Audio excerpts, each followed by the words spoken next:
A tempranas horas del 26 de diciembre de 1996, John y Patsy Ramsey despiertan para encontrar que su hija de 6 años de edad no se encuentra en su cama. En las escaleras de la casa, una nota exigiendo $118,000 de recompensa a cambio de la vida de su hija. Y en menos de 8 horas se había encontrado el cuerpo de la niña sin vida. Hasta el día de hoy es uno de los misterios no resueltos que más ha impactado a las personas. ¿Qué pasó? Hola, soy Sofía, bienvenidos al video de hoy. Hoy toca a la puerta el caso de JonBenét Ramsey.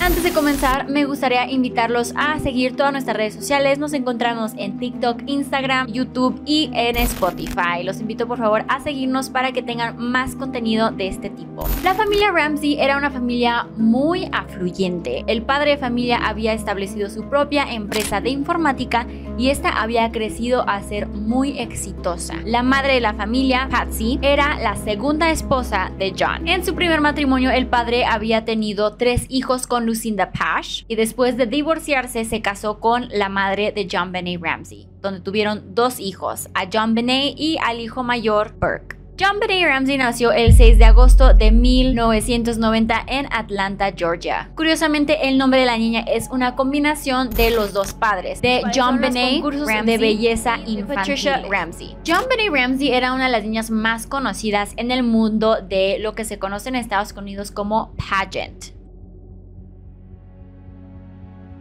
Esta es una industria muy grande en Estados Unidos que recientemente en los últimos años ha sido el foco de mucha controversia, en especial en el nicho infantil. Los concursos de belleza eran totalmente parte de la familia, ya que la madre también había crecido con estos concursos y tenía un historial muy exitoso en este nicho. En la tarde del 25 de diciembre de 1996, entre las 9 y las 10 de la noche, la familia Ramsey llega a casa después de una cena navideña con unos amigos de la familia White. Según John y Patsy, cuando llegaron a la casa, JonBenét ya se encontraba dormida en el carro, por cual la recogieron del carro y la llevaron a su cama a dormir. Un detalle que aún no se sabe a ciencia cierta si fue verdad o no. Y no se sabe nada más de esa noche. Simplemente llegaron a casa, la niña se fue a dormir y al día siguiente ya no estaba en la cama. Lo único que sabemos es que al día siguiente a las 5:52 de la mañana la madre Patsy llamó a la policía para reportar la desaparición de su hija JonBenét de 6 años y para reportar que esta había sido secuestrada. A tan solo unos minutos de la llamada, el oficial Rick French llega a la casa de la familia Ramsey a investigar lo sucedido, donde la madre le muestra al oficial la carta que se dejó en las escaleras de la casa de 2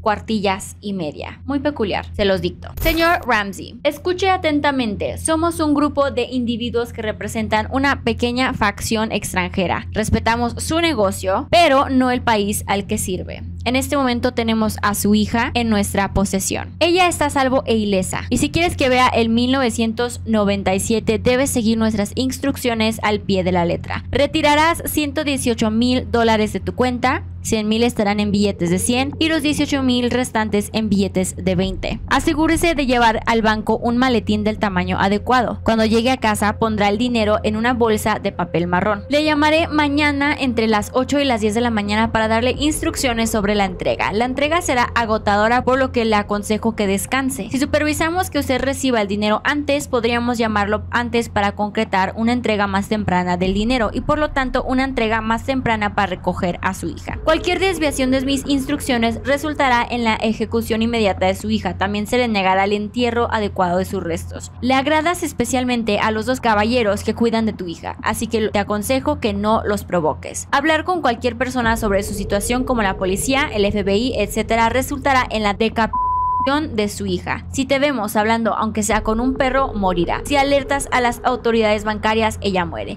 Si el dinero está marcado o manipulado de alguna manera, ella muere. Lo escanearán en busca de dispositivos electrónicos y si se encuentra alguno, ella muere. Puede intentar engañarnos, pero tenga en cuenta que estamos familiarizados con las contramedidas y tácticas policiales. Tienes un 99% de posibilidad de matar a tu hija si intentas ser más inteligente que nosotros. Siga nuestras instrucciones y tendrá un 100% de posibilidades de recuperarla. Usted y su familia está bajo constante escrutinio, al igual que las autoridades. No intentes desarrollar un cerebro, John. No eres el único gato gordo que hay, así que no creas que matar será difícil. No nos subestimes, John. Utilice ese buen sentido común sureño que tiene. Ahora depende de ti, John. Victoria, SBTC. Analicemos las peculiaridades que tiene esta carta. No solo es una carta extremadamente larga, pero hay muchos detalles que se encuentran en ella que son cuestionables. Lo primero es que menciona que somos un grupo de individuos que representan una pequeña facción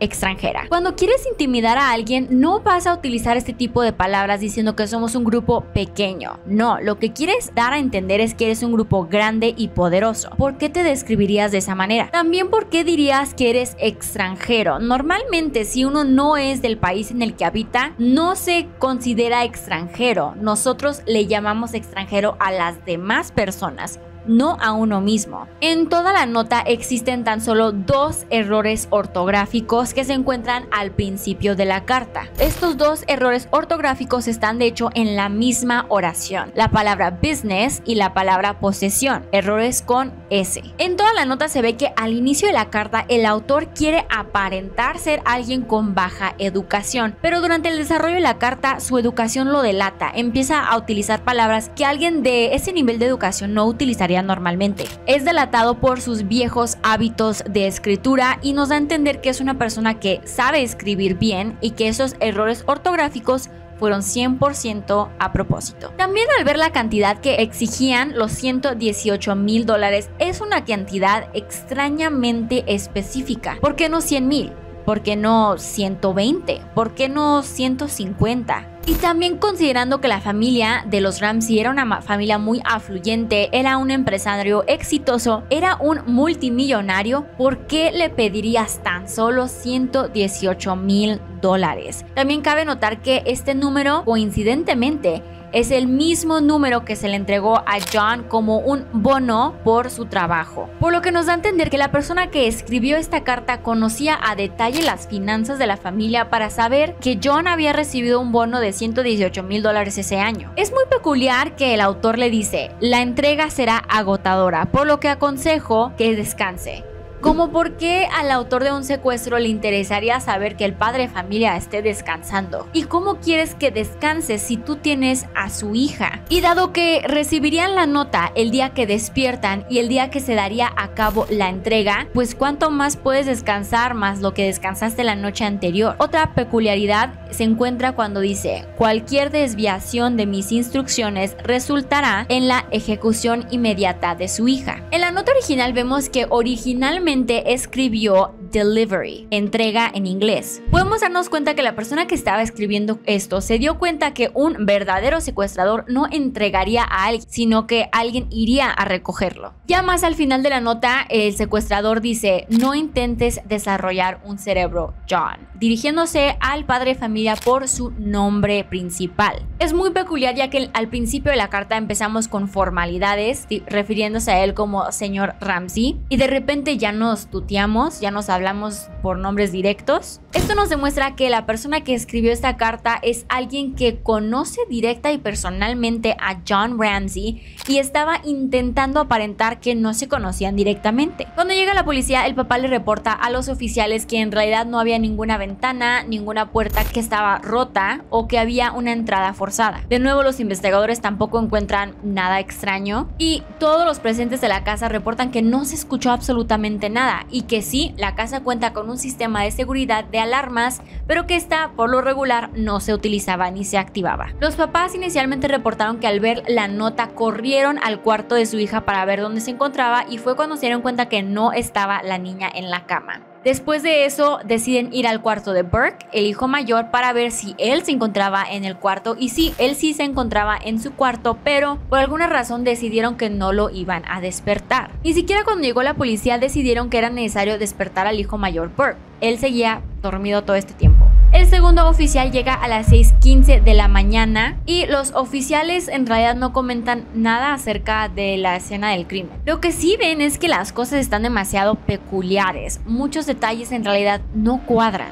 Los oficiales entonces deciden preparar la línea telefónica para poder rastrear y grabar alguna llamada que entre, ya que estaban en espera de la llamada que dijo que haría el secuestrador entre las 8 y las 10 de la mañana. Y para esto comienzan a llegar muchísimos familiares y amigos de la familia Ramsey, incluyendo la familia White, con quienes pasaron la Navidad la noche anteriormente, ya que la mamá dice haberles marcado después de terminar la llamada con el 911. Fleet White, uno de los amigos con los que cenaron la noche anteriormente, es de los primeros en llegar y decide buscar en toda la casa junto con John Ramsey a ver si hay alguna pista o algún rastro de la niña, o los dos pensaban que tal vez la niña se escondió. Lo que sí nota Fleet es que él se percata que en el sótano se encuentra una ventana quebrada, pero el padre de familia dice que esta ventana ya estaba quebrada desde hace mucho tiempo, que una vez él se quedó sin llave para entrar a la casa y decidió romper esa ventana para forzar la entrada y abrirla desde adentro, y que desde entonces no reemplazó la ventana. El amigo entonces fue a buscar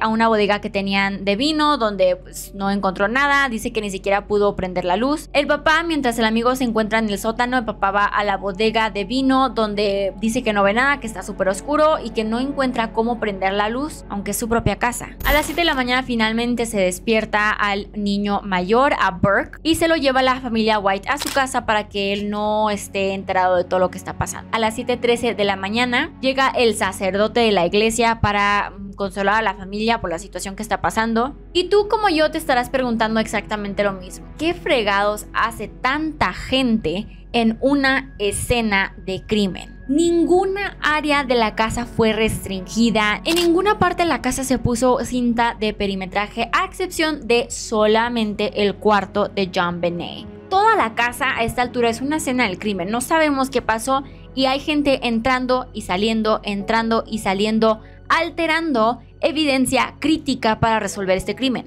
A las 8:10 llegan otros policías a hablar con los padres para ver más a detalle lo que estaba pasando. Más o menos en esta hora que los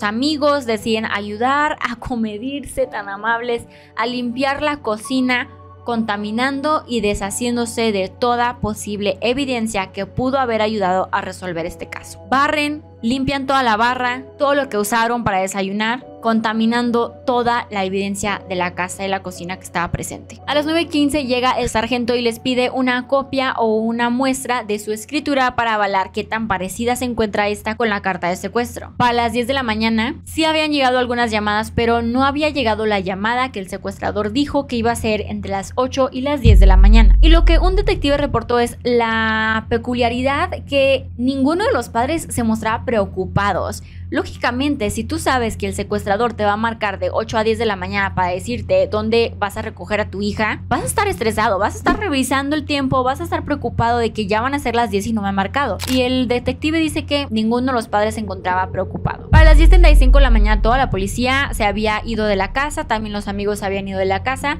y dejaron solamente al detective presente para que éste realizara lo que tuviera que hacer con la familia y así poder observar a más detalle el comportamiento de la familia como tal. Lo que este detective reportó fue que el padre se encontraba relativamente tranquilo y que la madre sí estaba, pero desconsolada. Lo curioso es que el padre se encontraba muy enfocado en las conversaciones que estaba teniendo con los amigos e incluso se encontraba dispuesto a cotorrear y platicar a gusto con estos familiares y amigos, pero que al azar en otros momentos el padre se encontraba llorando sin poder hablar y que la única preocupada, angustiada y destrozada era la madre. Entre las 12:30 y 1 p.m. ahora sí el detective nota que el padre John Ramsey se encuentra ya preocupado. La detective le pide de nuevo al papá y al amigo White que volvieran a buscar en toda la casa a ver si había alguna pertenencia a la niña que también había desaparecido, alguna alteración de lo normal de la casa, lo cual no se debe de hacer. Nunca en una escena de crimen se debe de permitir que los familiares busquen sin estar acompañados de un policía, jamás. Como estamos notando, Todo este caso está lleno de irregularidades y cosas que no se deben de hacer en las escenas de crimen. El papá y el amigo bajan de nuevo al sótano, mientras el segundo amigo otra vez se encuentra en el sótano investigando, buscando bien qué onda. El papá va de nuevo a la bodega de vino y aquí es donde todos escuchan el grito de un padre. John había encontrado el cuerpo sin vida de su hija dentro de la bodega de vino, con otra cuerda amarrada a un palo que cubría la circunferencia de su cuello. El padre recoge el cuerpo de la niña, la sube a la sala y la pone en medio de todos. Repito, desde el inicio hemos notado una cantidad enorme de irregularidades en toda esta escena de crimen, pero lo más lógico que todos sabemos es que jamás debes de tocar un cuerpo, jamás. A esas alturas toda la evidencia que había en la casa se encuentra ya comprometida. Adicional a las irregularidades que ya mencionamos, John y Patsy nunca fueron entrevistados solos. Desde un principio fueron entrevistados juntos, lo cual obviamente altera las respuestas de los dos. Durante la autopsia se encontró que JonBenét Ramsey había muerto por asfixia, por estrangulamiento, y además contaba con una fractura en el cráneo. Como mencionamos, contaba con una cinta negra que le cubría la boca y el secuestrador le había envuelto las muñecas y el cuello con un cordón blanco. Su torso había sido cubierto con una manta blanca y no se sabe a ciencia cierta, ya que no había pruebas concluyentes de la misma, pero sí había alguna evidencia de un ADN que no era de parte de la familia. También se encontró que en las partes íntimas de la niña estaban totalmente limpias, no había rastro de semen, pero sí estaban limpias, y se nota que había algún tipo de evidencia de agresión.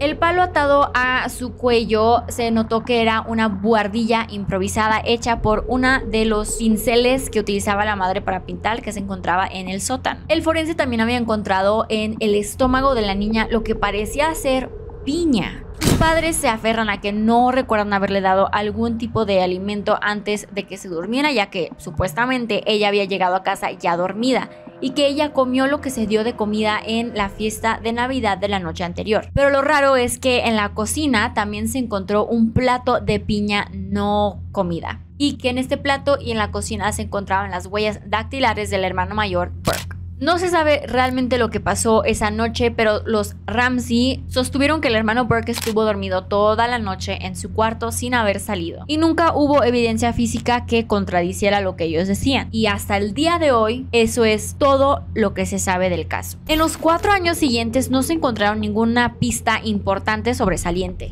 aunque los Ramsey se convirtieron en los principales sospechosos. Gran parte del público realmente consideró que los padres eran los culpables, después de escuchar muchísima evidencia que no los pintaba como los más inocentes. Hubo muchos detalles que no cuadraban. John y Patsy contaron historias muy inconsistentes. Sus apariciones en los medios los hicieron parecer altamente culpables. Se descubrió que esa críptica nota que supuestamente dejaron los secuestradores estaba hecho con la misma tinta y el mismo papel que se encontraba en la casa de la familia Ramsey. Aparte, que la cinta adhesiva que cubría la boca de la niña tenía fibras, mismas fibras que se encontraban en la ropa de la madre Patsy. En diciembre de 1999, el gran jurado de la ciudad de Boulder, Colorado, votó a favor de acusar a los padres John y Patsy Ramsey por su presunto papel en el asesinato de su hija. Sin embargo, el fiscal de distrito de la ciudad de Boulder, Alex Hunter, decidió no presentar estos cargos, citando que eran realmente pruebas insuficientes para culparlos. Después de que se abandonó el caso, la familia Ramsey se regresó a Atlanta, Georgia, la ciudad natal de la niña de 6 años, JonBenét Ramsey, para escapar de la mirada de los medios, y publicó por el año 2001 un libro titulado The Death of Innocence, la muerte de la inocencia. 4 años después, Patsy lamentablemente sucumbió al cáncer y falleció a causa de cáncer de ovario a tan solo 49 años de edad. John afirma que perdió toda la fortuna familiar que tenía en los años 1990, que, reitero, era multimillonario, y lo perdió todo en abogados y en defender su caso. El hermano mayor, en el 2016,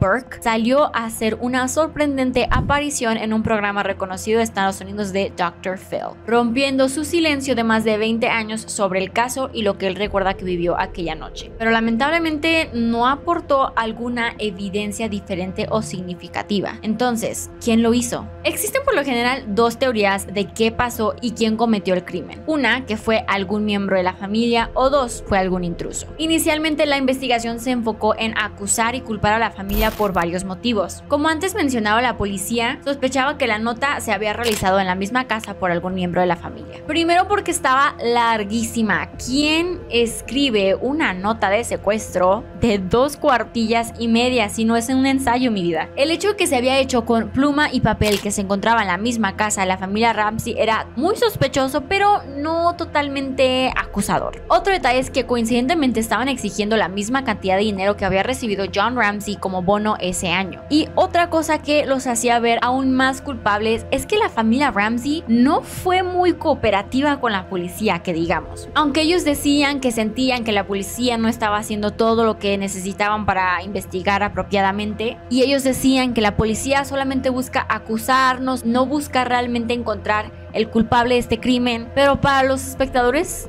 lo que veían era realmente preocupante, ya que tan solo 6 días después de lo ocurrido la familia se presentó en la televisión nacional para hablar de lo sucedido. ¿Por qué estaban más dispuestos a hablar con los medios que con la policía que estaba intentando resolver la muerte de su hija? Y ni siquiera hablar de que los dos ya habían conseguido abogado tan solo días después de lo sucedido, lo que intensificó aún más las sospechas. En una entrevista, la madre dice que primero vio que su hija no se encontraba en la cama y al bajar las escaleras encontró la nota, pero inicialmente en el reporte ella dice que vio primero la nota, decidió ir a ver si estaba su hija y es cuando se da cuenta que su hija no está. Entonces, ¿cuál fue el primero? ¿Vio la nota primero o vio que su hija no estaba en el cuarto primero? ¿Cuál fue primero? Y esta diferencia se nota en los reportes iniciales. Recordemos que varios oficiales estaban llegando a la casa e interrogando a la familia. En tan solo 2 horas, desde la primera interrogación y la segunda interrogación, ella ya había cambiado completamente la versión de los hechos. Es extraño, sí,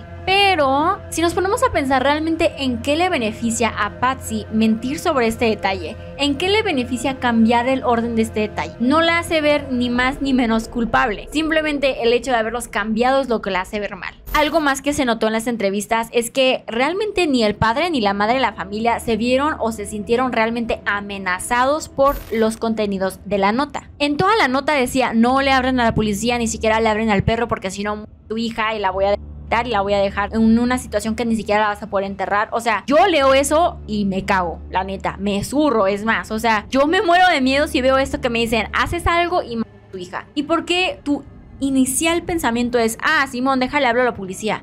Como o sea, no te preocupa en lo mínimo que realmente le vayan a hacer algo a tu hija. Pero por lo general, tanto la mamá como el papá tienen muchísimas incongruencias en diferentes puntos de la investigación. Pero adicional a eso, sí existen detalles que los ponen como sospechosos, como por ejemplo el hecho que se fueran a Atlanta y regresaran a Colorado y se fueran a Atlanta y estuvieran viajando siempre, los hacía parecer como que estaban evitando hablar con la policía. Y en varias ocasiones ellos le dijeron a la policía: lo que me tengas que decir, dímelo por escrito y yo te contesto por escrito. ¿Por qué no querían una interrogación cara a cara? ¿Por qué no querían que les preguntaran lo que le tenían que preguntar en su misma cara? También los dos contrataron abogados separados. ¿Qué significa esto? Normalmente, si tú sientes la necesidad de contratar un abogado por este tipo de situaciones, contrata solamente uno para ti y tu pareja, pero el hecho que consiguieran 2 abogados diferentes nos muestra que había un conflicto de intereses entre la mamá y el papá. ¿Cuál podría ser el conflicto de intereses en el asesinato de tu hija? Obviamente los dos quieren resolver. ¿Por qué harían eso? El 26 de diciembre también, en las interrogaciones iniciales que hizo la policía cuando llegó en la mañana de ese día, antes de encontrar el cuerpo de la niña, el padre había reportado que él le leyó un cuento de hadas a la niña antes de dormirse. Pero recuerden que él también había reportado que ella ya había llegado dormida a la casa. Entonces, ¿cuál versión es? ¿Le leíste el cuento o no le leíste el cuento? ¿Llegó dormida o llegó despierta? Después, cuando se le presentó esto a John y le dijo: tú dijiste que le leíste un cuento a la niña, John rotundamente dice: no es cierto. Pero en el reporte del 26 de diciembre, John dice que sí. Puede que haya sido un error de comprensión del oficial, tal vez. John dice que no. O sea, en lugar de decir: sí, el oficial entendió mal. No. Él dice: no entendió mal. Dice: tal vez lo que yo quise decir es que yo leí un cuento de hadas antes de irme a dormir. John, mi vida, Hasta para mentir hay que ser listos, amor. Y bueno, ¿a quién no se le lava la trengua de vez en cuando? Pero este tipo de detalles en estos casos está sospechoso. Y existen 2 reportes diferentes a 2 oficiales diferentes en la misma mañana donde John dice eso: le leí un cuento de hadas a mi niña antes de irse a dormir. ¿Cómo? O sea, ¿en las 2 veces te equivocaste? ¿Las 2 veces quisiste decir que tú leíste el cuento de hadas o cómo? Y sí, o sea, es sospechoso. ¿Los hace culpables? No, pero ¿por qué mienten? ¿En qué te beneficia que cambies esta versión de la historia? Esto que no logramos entender. Un detalle en particular que muchos hemos cuestionado es la respuesta que le dio John a una entrevistadora cuando se le hizo la pregunta: ¿qué le quieres decir a la asesina de tu hija? Y John dice: te encontraré. Eso lo he decidido como mi única misión por el resto de mi vida. ¿Notan por qué es raro esto? Repito, mi misión por el resto de mi vida. Es muy peculiar esta elección de palabras porque da a entender que de cierta forma él ya sabía que este caso no se iba a resolver pronto, que iba a ser el resto de su vida sin resolverse, o que al menos no tendría una solución por un largo periodo de tiempo, porque aún en este año 2024 el padre John Benet Ramsey sigue haciendo entrevistas. De las muestras que se pidió de la escritura de la familia, se concluyó que no era ni siquiera de Burke ni del papá, pero de la madre no se pudo decir con certeza que no era su escritura. Existen varios detalles que demuestran similitudes en las letras de la nota y la letra normal cotidiana de la madre Patsy. Pero ahora nos preguntamos, ¿por qué? ¿Por qué lo harían? Si es que los papás lo hicieron, ¿cuál sería el motivo? De las teorías más populares tenemos la siguiente: la teoría del detective Thomas. Este detective se dedicó mucho tiempo a investigar este caso y él dice que lo que ocurrió es lo siguiente. Llegaron de la fiesta la familia Ramsey. Patsy ya se encontraba un poquito molesta con John Benet, ya que John Benet no quiso comer en la fiesta. Por esta razón le sirve un pedacito de piña a la niña para que cene. Comió un poco la niña y luego se acostó, y después la niña se despertó por ahí de la 1 de la mañana para decirle a su mamá que se había mojado en la cama. ¿Por qué decimos que la 1 de la mañana? Porque es lo que se nota más o menos de lo que se alcanzó a digerir de la piña que estaba en el sistema de la niña. Después de avisarle a su mamá que mojó la cama, la mamá ya estaba enojada con ella, ya estaba molesta y se encontró aún más enojada. ¿Por qué pensamos que se orinó la cama? Porque había una muestra de calzones de la niña que tenían muestras de orina, y también había un hule de la cama que estaba recientemente cambiada. Patsy lleva a la niña al baño y en el baño entra en un enojo insoportable, empuja a la niña o esta se cae, algún tipo de accidente, y se golpea con una superficie fuerte, que es como la niña recibe esta fractura en el cráneo. Cuando la niña está tirada con la fractura en el cráneo, sigue todavía con vida, pero Patsy la ve, piensa que la niña ya falleció, entra en pánico por miedo a ser reportada, por miedo a llevar al hospital o algo y que la reporten y le digan que cómo sostuvo esta herida. Decide que lo mejor es llevar a la niña al sótano y aparentar que es un tipo de secuestro. En esa desesperación la asfixia con lo que encontró, sus propias brochas de pintura. Una vez que escucha que su esposo ya está despertando, grita y llama a la policía para reportar que ha sido secuestrada la niña. ¿Qué evidencia tenemos para concluir con esta teoría? Cuando reciben al primer oficial en la casa, la madre Patsy se encuentra en la misma ropa que utilizó la noche anterior de la fiesta, el mismo maquillaje y el mismo peinado, dando a entender que realmente no durmió en la noche o que se fue a acostar con el mismo maquillaje, o no sabemos, capaz sí lo hizo. Otra teoría presenta la misma situación pero con el hijo mayor Burke, y que el papá fue el que quiso presentar este secuestro falso, teniendo el plan de que la madre no haría nada al ver las notas de secuestro, lo cual vemos que no fue así. La madre sí hizo algo al respecto. El plan era que la madre no hiciera nada, que se llevaran al hijo a un lugar seguro y que el padre terminaría de aparentar que era un secuestro falso. Por eso quebró una ventana del sótano, dejó la puerta abierta y colocó una maleta cerca de la ventana que inicialmente no lo reportó como sospechoso ni rara, pero la madre se adelanta, se sale del plan, le reporta a la policía lo que está pasando, y cuando fue el papá a ver el sótano por primera vez, aprovecha, cierra la ventana, pero se le olvida hacer algo con la maleta que se encuentra ahí. La policía después le pregunta acerca de este detalle, que por qué no dejó la ventana abierta, y él dice: ay, es que se iba a meter el aire. Corazón, si la ventana está quebrada ya está entrando el aire, no hay necesidad de que cierres la ventana. En la segunda teoría se presenta que pasó exactamente lo mismo, pero con el papá. El papá es el que entra en pánico, el papá es el que la mata, el papá es el que se encuentra enojado y la mamá no tiene nada que ver. En la tercera teoría se presenta que Burke es el que lo hizo. La teoría es que Burke estaba cenando un poquito de piña, JonBenét se acerca para robarle un pedacito de piña como uno suele hacer como hermana menor. Burke se enoja, los dos corren, él empieza a corretearla por la casa, agarra una linterna que se encontró en la cocina, le pega a la niña, le fractura el cráneo y no se da cuenta de la gravedad de la situación. Los padres despiertan cuando ven lo que pasó y falsifican un secuestro para proteger a su hijo. Algo peculiar que puede apoyar a esta teoría es que JonBenét tenía unas marcas de 2 puntitos que se alineaban en los puntos exactos de unas villas de tren de juguete que tenía Burke en su cuarto. En una interrogación grabada se encuentra que Burke se ve muy nervioso y no sé si es mi predisposición a culpar a alguien, pero parece que está intentando evitar mencionar la palabra piña. El interrogador le pregunta mucho de que qué es lo que le gustaba mucho a la niña comer, cuál era su snack favorito, que comían mucho, como queriendo decir, la niña le gustaba mucho piña, ¿verdad? Y Burke intencionalmente intenta evitar decir la palabra, ya sea por nervios, ya sea por culpa. En el 2016, cuando realizó esta entrevista con el Dr. Phil, nos da un detalle que no se sabía. Ninguna evidencia reveladora, pero un detalle que no se sabía de esa noche. Que él dice que él dejó la puerta abierta de la casa, la puerta principal de la casa abierta esa noche y que toda la vida ha vivido con la culpa de haberla dejado abierta. Lo cual es extraño porque si recordamos el papá dijo que él había revisado las puertas y las ventanas y no encontró ninguna abierta. Y también es muy peculiar porque esperarías que si tu hijo está viviendo con esta culpa, tú como padre lo consolarías para que no sintiera esta culpa. Ya han pasado décadas de esta situación y tus papás no te han consolado. La otra teoría, la teoría del intruso, tiene un poquito más de evidencia que al contrario de la teoría de la familia. A un lado de donde encontraron el cuerpo de la niña, había una huella de una bota que no coincidía con ninguna bota de alguien de la familia. En la ropa interior de JonBenét encontraron también unas gotitas de sangre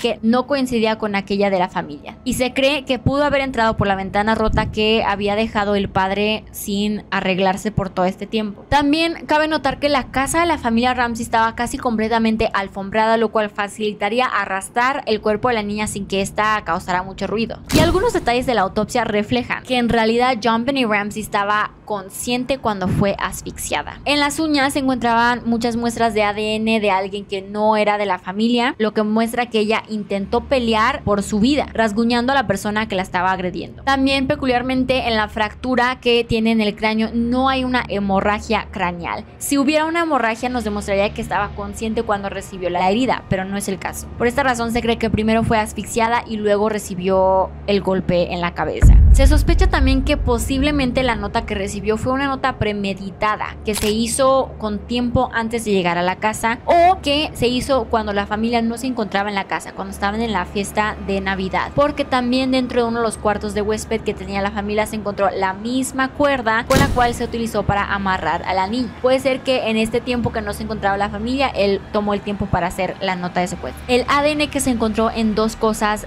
cerca del cuerpo o en el cuerpo de la niña era el mismo ADN de una sola persona, pero nunca hasta el día de hoy se ha podido encontrar de quién es ese ADN. Hasta el día de hoy han salido muchísimas teorías acerca de lo sucedido y por qué se llevó a cabo, pero ninguna de esas teorías y ninguna de las investigaciones ha dado pruebas concluyentes de quién es el culpable de la muerte de la niña. Uno de los sospechosos más famosos es John Carr, quien fue arrestado en el 2006, quien confesó haber matado a JonBenét Ramsey por accidente, después de haberla drogado y agredido sexualmente. Pero eso no concuerda porque realmente, como mencionamos, no había pruebas concluyentes de esta agresión ni tenía drogas en su sistema en la autopsia. Fue por esta evidencia de la autopsia que se descartó a Carr como un sospechoso. Y tampoco la policía pudo confirmar que él se encontraba en Boulder, Colorado, en esa línea de tiempo. Y su ADN no coincidía con el ADN que se encontró en el cuerpo de la niña. En el 2010 el caso se abrió oficialmente con un enfoque renovado a las muestras de ADN. Hasta el día de hoy, con los avances tecnológicos, se han realizado muchas más pruebas, pero lo que han dicho es que en realidad no es el ADN de una misma persona, son 2 ADNs diferentes, pero aparte de que se ha pasado por muchos sistemas, no logran entender de quién es este ADN. Igual en el 2016, CBS, un canal muy conocido en Estados Unidos, emitió una investigación del caso de JonBenét Ramsey que decía que el culpable de este caso era el hermano hermano Burke, a pesar de que ya había sido absuelto por falta de ADN y evidencia. Por esta transmisión del programa, Burke presentó una demanda por $750 millones